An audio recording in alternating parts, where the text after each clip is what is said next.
Classic horror stories. The Return of Imray, by Rudyard Kipling. The doors were wide, the story saith, out of the night came the patient wraith. He might not speak, and he could not stir, a hair of the baron's miniver. Speechless and strengthless, a shadow thin, he roved the castle to seek his kin. And oh, 'twas a piteous thing to see, the dumb ghost follow his enemy, the baron. Imray achieved the impossible.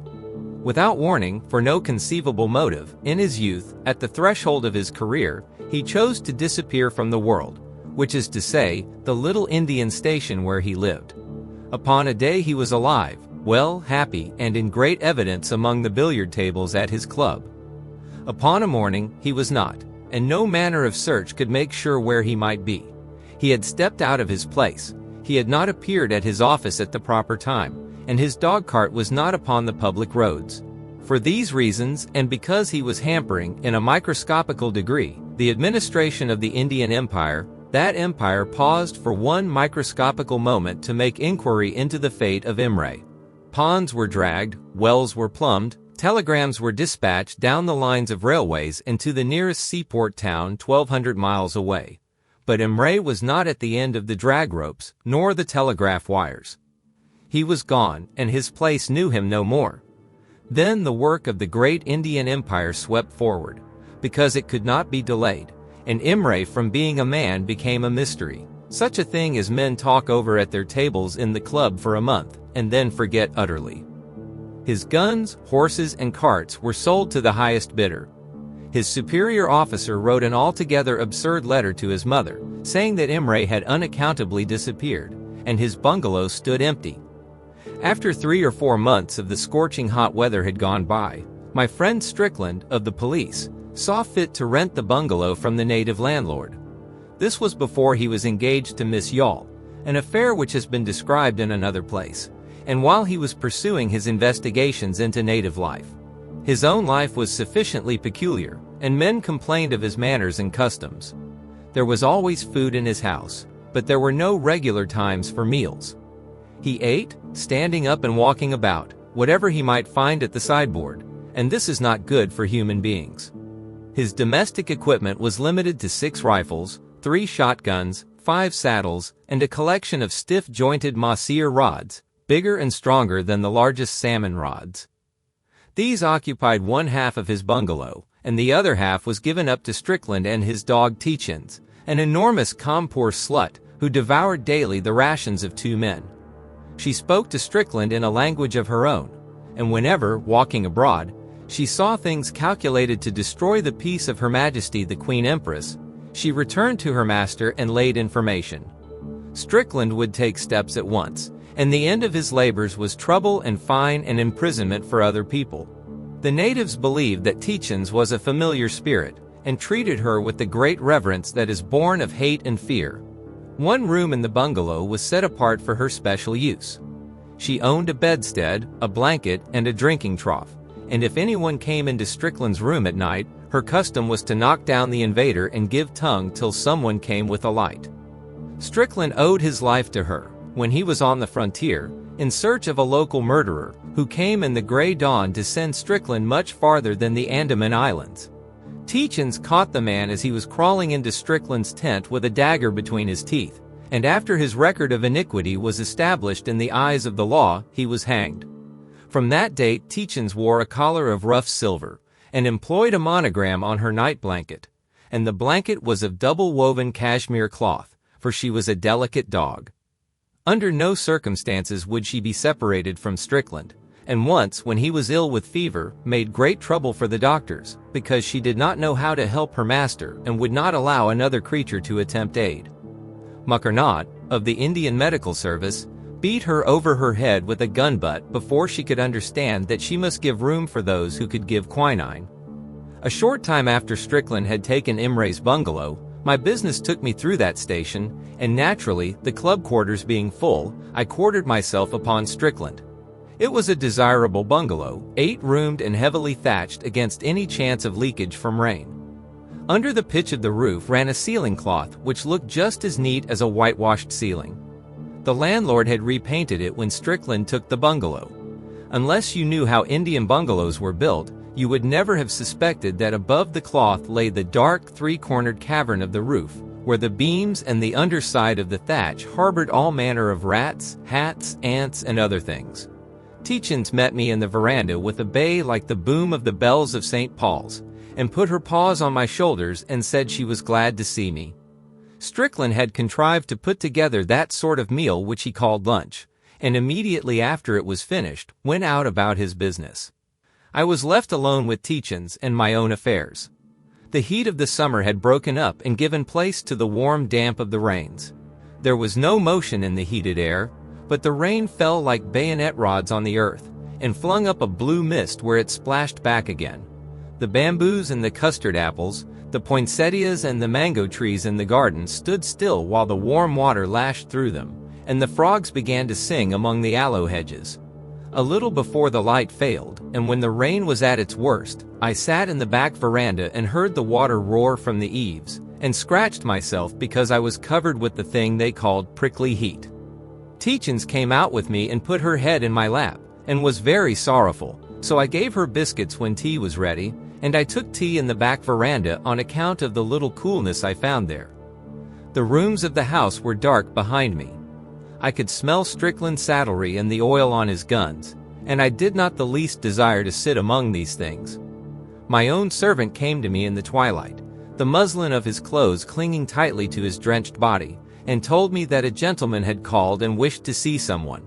Very much against my will, and because of the darkness of the rooms, I went into the naked drawing room, telling my man to bring the lights.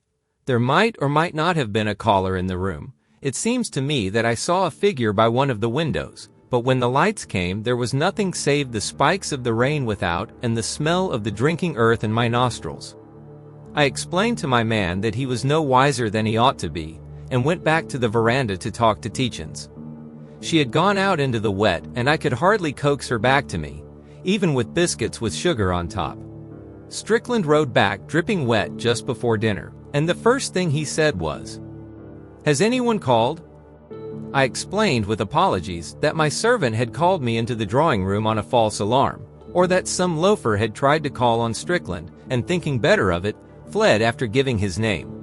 Strickland ordered dinner without comment, and since it was a real dinner with white tablecloth attached, we sat down. At 9 o'clock Strickland wanted to go to bed, and I was tired too. Tietjens, who had been lying underneath the table, rose up and went into the least exposed veranda as soon as her master moved to his own room, which was next to the stately chamber set apart for Tietjens. If a mere wife had wished to sleep out of doors in that pelting rain, it would not have mattered, but Tietjens was a dog, and therefore the better animal. I looked at Strickland, expecting to see him flog her with a whip. He smiled queerly, as a man would smile after telling some unpleasant domestic tragedy. "She has done this ever since I moved in here," said he. "Let her go." The dog was Strickland's dog, so I said nothing, but I felt all that Strickland felt in being made light of. Tietjens encamped outside my bedroom window, and storm after storm came up, thundered on the thatch, and died away. The lightning spattered the sky as a thrown egg spatters a barn door, but the light was pale blue, not yellow, and, looking through my split bamboo blinds, I could see the great dog standing, not sleeping, in the veranda, the hackles alift on her back and her feet anchored as tensely as the drawn wire rope of a suspension bridge. In the very short pauses of the thunder, I tried to sleep, but it seemed that someone wanted me very urgently. He, whoever he was trying to call me by name, but his voice was no more than a husky whisper. The thunder ceased, and Tietjens went into the garden and howled at the low moon. Somebody tried to open my door, walked about and about through the house, and stood breathing heavily in the verandas, and just when I was falling asleep, I fancied that I heard a wild hammering and clamoring above my head or on the door. I ran into Strickland's room and asked him whether he was ill, and had been calling for me. He was lying on his bed half-dressed, a pipe in his mouth. "I thought you'd come," he said. "Have I been walking round the house recently?" I explained that he had been tramping in the dining room and the smoking room and 2 or 3 other places, and he laughed and told me to go back to bed. I went back to bed and slept till the morning, but through all my mixed dreams, I was sure I was doing someone an injustice in not attending to his wants. What those wants were I could not tell, but a fluttering, whispering, bolt-fumbling, lurking, loitering. Someone was reproaching me for my slackness, and, half awake, I heard the howling of Tietjens in the garden and the threshing of the rain. I lived in that house for 2 days. Strickland went to his office daily, leaving me alone for 8 or 10 hours with Tietjens for my only companion. As long as the full light lasted, I was comfortable, and so was Tietjens. But in the twilight she and I moved into the back veranda and cuddled each other for company. We were alone in the house, but nonetheless it was much too fully occupied by a tenant with whom I did not wish to interfere. I never saw him, but I could see the curtains between the rooms quivering where he had just passed through. I could hear the chairs creaking as the bamboos sprung under a weight that had just quitted them. And I could feel when I went to get a book from the dining room that somebody was waiting in the shadows of the front veranda till I should have gone away. Tietjens made the twilight more interesting by glaring into the darkened rooms with every hair erect and following the motions of something that I could not see. She never entered the rooms, but her eyes moved interestedly. That was quite sufficient. Only when my servant came to trim the lamps and make all light and habitable, she would come in with me and spend her time sitting on her haunches, watching an invisible extra man as he moved about behind my shoulder. Dogs are cheerful companions. I explained to Strickland, gently as might be, that I would go over to the club and find for myself quarters there. I admired his hospitality, was pleased with his guns and rods, but I did not much care for his house and its atmosphere. He heard me out to the end, and then smiled very wearily, but without contempt, for he is a man who understands things. "Stay on," he said, "and see what this thing means. All you have talked about I have known since I took the bungalow. Stay on and wait. Tietjens has left me. Are you going too?" I had seen him through one little affair connected with a heathen idol that had brought me to the doors of a lunatic asylum, and I had no desire to help him through further experiences. He was a man to whom unpleasantnesses arrived as do dinners to ordinary people. Therefore I explained more clearly than ever that I liked him immensely, and would be happy to see him in the daytime, but that I did not care to sleep under his roof. This was after dinner, when Tietjens had gone out to lie in the veranda. "'Pon my soul, I don't wonder," said Strickland, with his eyes on the ceiling cloth. "Look at that." The tails of 2 brown snakes were hanging between the cloth and the cornice of the wall. They threw long shadows in the lamplight. "If you are afraid of snakes, of course," said Strickland.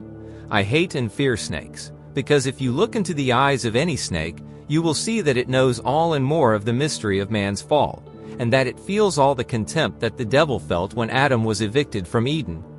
Besides which, its bite is generally fatal, and it twists up trouser legs."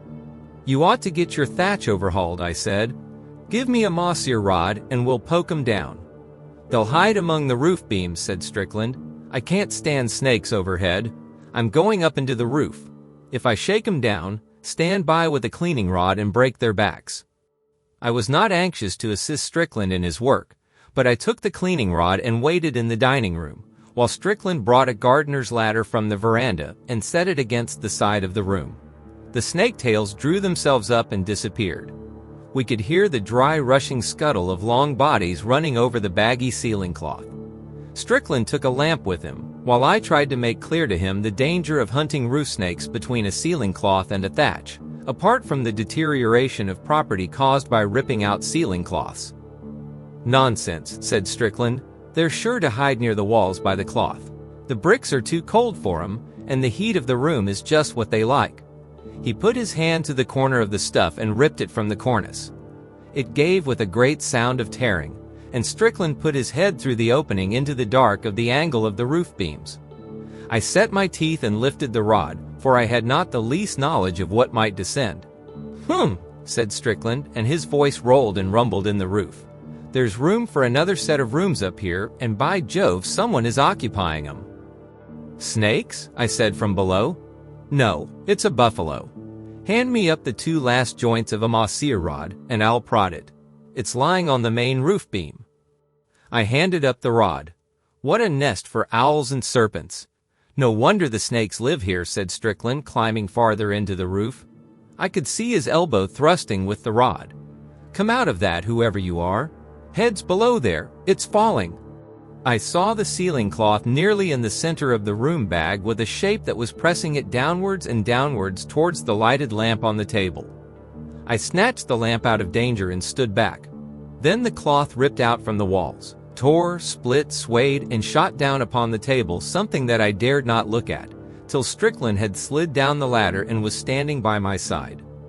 He did not say much, being a man of few words, but he picked up the loose end of the tablecloth and threw it over the remnants on the table. "It strikes me," said he, putting down the lamp, "our friend Imray has come back." "Oh, you would you?" There was a movement under the cloth, and a little snake wriggled out, to be back broken by the butt of the masseur rod. I was sufficiently sick to make no remarks worth recording. Strickland meditated and helped himself to drinks. The arrangement under the cloth made no more signs of life. "Is it Imray?" I said. Strickland turned back the cloth for a moment and looked. "It is Imray," he said, "and his throat is cut from ear to ear." Then we spoke, both together and to ourselves. That's why he whispered about the house. Tietjens, in the garden, began to bay furiously. A little later her great nose heaved open the dining room door. She snuffed and was still. The tattered ceiling cloth hung down almost to the level of the table, and there was hardly room to move away from the discovery. Tietjens came in and sat down, her teeth bared under her lip and her forepaws planted. She looked at Strickland. "It's a bad business, old lady," said he. "Men don't climb up into the roofs of their bungalows to die, and they don't fasten up the ceiling cloth behind them. Let's think it out." "Let's think it out somewhere else," I said. "Excellent idea. Turn the lamps out. We'll get into my room." I did not turn the lamps out. I went into Strickland's room first, and allowed him to make the darkness. Then he followed me, and we lit tobacco and thought. Strickland thought. I smoked furiously because I was afraid. "Imray is back," said Strickland. "The question is, who killed Imray? Don't talk, I've a notion of my own. When I took this bungalow, I took over most of Imray's servants. Imray was guileless and inoffensive, wasn't he?" I agreed, though the heap under the cloth had looked neither one thing nor the other. "If I call in all the servants, they will stand fast in a crowd and lie like Aryans. What do you suggest?" "Call 'em in one by one," I said. "They'll run away and give the news to all their fellows," said Strickland. "We must segregate 'em. Do you suppose your servant knows anything about it?" "He may, for aught I know, but I don't think it's likely. He has only been here 2 or 3 days, I answered. "What's your notion?" "I can't quite tell. How the dickens did the man get the wrong side of the ceiling cloth?" There was a heavy coughing outside Strickland's bedroom door.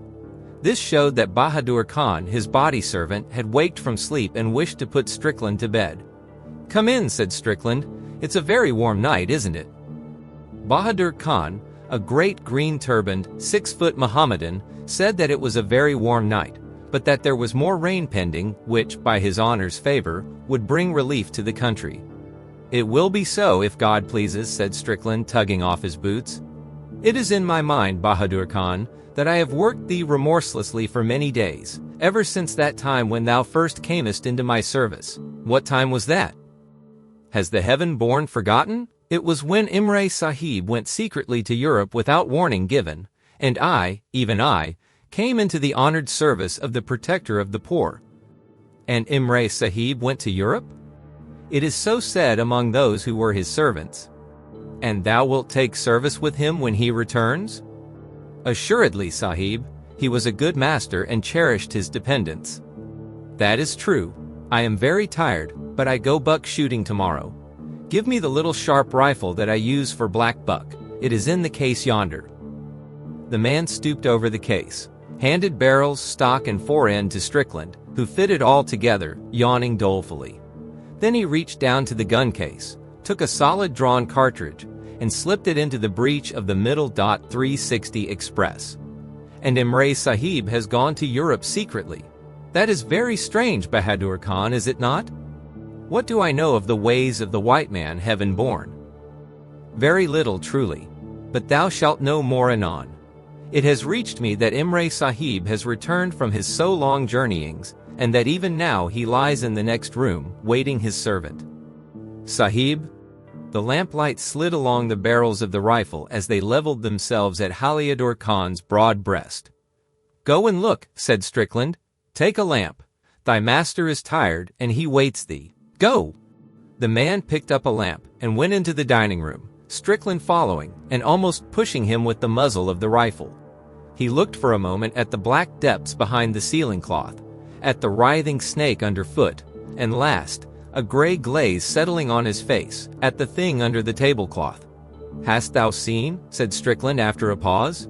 I have seen. I am clay in the white man's hands. What does the presence do? Hang thee within the month. What else? For killing him?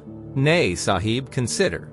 Walking among us, his servants, he cast his eyes upon my child, who was 4 years old.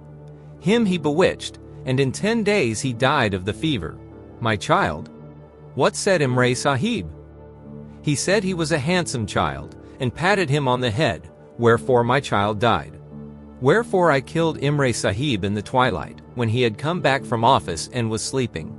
Wherefore I dragged him up into the roof beams and made all fast behind him. The heaven-born knows all things. I am the servant of the heaven-born. Strickland looked at me above the rifle and said, in the vernacular, Thou art witness to this saying? He is killed. Bahadur Khan stood ashen gray in the light of the one lamp. The need for justification came upon him very swiftly. I am trapped, he said, but the offense was that man's. He cast an evil eye upon my child, and I killed and hid him. Only such as are served by devils, he glared at Tietjens, couched stolidly before him. Only such could know what I did. It was clever, but thou shouldest have lashed him to the beam with a rope. Now thou thyself wilt hang by a rope. Orderly! A drowsy policeman answered Strickland's call. He was followed by another, and Tietjens sat wondrous still. Take him to the police station, said Strickland. There is a case toward. Do I hang then? Said Bahadur Khan, making no attempt to escape and keeping his eyes on the ground. If the sun shines or the water runs, yes, said Strickland. Bahadur Khan stepped back one long pace, quivered, and stood still. The two policemen waited further orders. Go, said Strickland. Nay, but I go very swiftly, said Bahadur Khan. Look, I am even now a dead man. He lifted his foot, and to the little toe there clung the head of the half-killed snake, firm fixed in the agony of death. I come of landholding stock, said Bahadur Khan, rocking where he stood. It were a disgrace to me to go to the public scaffold, therefore I take this way. Be it remembered that the Sahib's shirts are correctly enumerated, and that there is an extra piece of soap in his wash basin. My child was bewitched, and I slew the wizard. Why should you seek to slay me with the rope? My honor is saved and I die. At the end of an hour he died, as they die who are bitten by the little brown curate, and the policeman bore him and the thing under the tablecloth to their appointed places. All were needed to make clear the disappearance of Imray. This, said Strickland very calmly as he climbed into bed, is called the 19th century. Did you hear what that man said? I heard, I answered. Imray made a mistake. Simply and solely through not knowing the nature of the Oriental, and the coincidence of a little seasonal fever. Bahadur Khan had been with him for 4 years. I shuddered. My own servant had been with me for exactly that length of time. When I went over to my own room, I found my man waiting, impassive as the copper head on a penny, to pull off my boots. What has befallen Bahadur Khan? Said I. He was bitten by a snake and died. The rest the Sahib knows, was the answer. And how much of this matter hast thou known? As much as might be gathered from one coming in the twilight to seek satisfaction. Gently, Sahib, let me pull off those boots. I had just settled to the sleep of exhaustion when I heard Strickland shouting from his side of the house. Tietjens has come back to her place. And so she had. The great deerhound was couched statelily on her own bedstead, on her own blanket, while in the next room, the idle, empty ceiling cloth waggled as it trailed on the table.